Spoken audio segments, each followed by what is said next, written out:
Kanino po yung McLaren? Hindi po siya sa akin. The McLaren 620R sports car owned by Bamban Mayor Alice Leal Guo. Nakapangalan kayo doon na bilang may-ari ng McLaren. So another mystery. Ako rin Opo.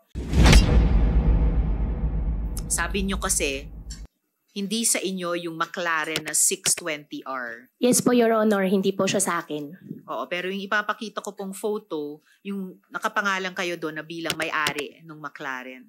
Wala pong dokumento po na magpapatunay po na ako po yung may-ari po, Your Honor. Kasi mayroon pong car show po sa Tarlac that time. Opo. Wala pong dokumento po. Hiniram ko lang po siya. Nakalagay kasi dito, the McLaren 620R sports car owned by Bamban Mayor Alice Leal Guo. December 11 po yan sa Concepcion, Tarlac. Opo, car show po yun sa Concepcion po.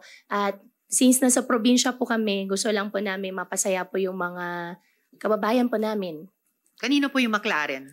Kay Sir Roy po. Roy? Rodri.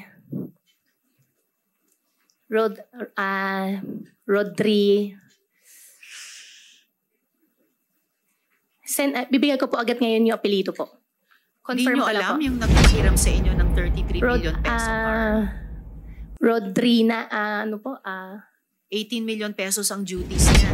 Siguro naman, alam niya yung pangalan nyo dahil pinahiram niya ang napakamahal na kotse. Dapat alam niyo yung pangalan niya. Opo, ma'am, i-message ko na po ngayon. Hindi lang po ako masyado sure po doon sa surname po niya. Anong pagkakilala niyo sa surname niya? Rodriguez po. Roy Rodriguez? Rodriguez. Sino po siya? Sa kanya po yung McLaren po. Pero sino po siya na nakaka-afford ng isang McLaren? Kakilala ko po siya. Nakilala ko po siya gawa po ng mga sasakyan po. Itong McLaren, nakita rin po sa isang parking lot sa isang condominium sa Pasig City. Chinek natin yung conduction sticker na malinaw na nakadikit sa sasakyan. May 13 po yun. Ayan. We had it checked sa LTO at ito naman po yung lumabas. Hindi po yata McLaren ang nakarehistro. Isang hamak na Dongfeng utility vehicle. So another mystery. Ako rin Opo. But wait, there's more. Nung sumunod na araw, wala na po yung conduction sticker. May nagtanggal.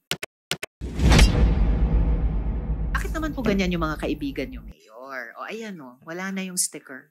Your Honor, hiniram ko lang po siya para po dun sa car show. In fact, makikita at malalaman nyo rin po dun sa mga tao nakakita, dumating po siya nakatow. Kasi eto na po, Padiernos. Roy Padiernos. Opo, Roy Padiernos. Sino po si Roy Padiernos? Siya po yung may-ari po ng sasakyan. Ano po siya? Kilala po, car dealer po. Car dealer? Opo. Pero car dealer ba siya sa West Cars? Hindi po, Your Honor. Alright. So, isang misteryo to, no? Tulad ng mga disappearing real assets sa SALN, ito naman disappearing conduction sticker.